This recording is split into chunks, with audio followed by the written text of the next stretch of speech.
তাহলে মানুষ আর অন্যান্য পশু পাখির জীবনের উদ্দেশ্য একই হয়ে গেল, খাওয়া, পান করা, ঘুমানো, আরাম করা, বংশবিস্তার।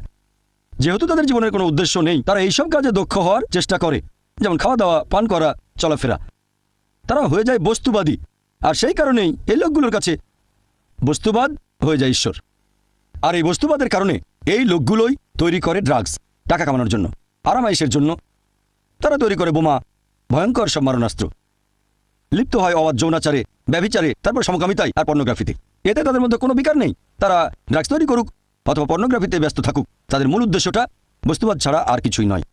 আসুন আজকে আমরা এই প্রশ্নটার উত্তর খোঁজার চেষ্টা করি দুটো দৃষ্টিভঙ্গি থেকেই, যে সৃষ্টির উদ্দেশ্যটা আসলে কি।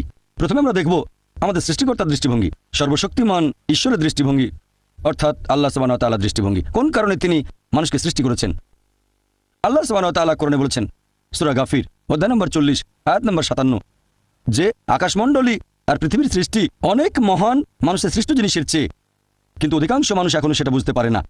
অনেক মানুষ মনে করে যে আমরা হলাম সৃষ্টি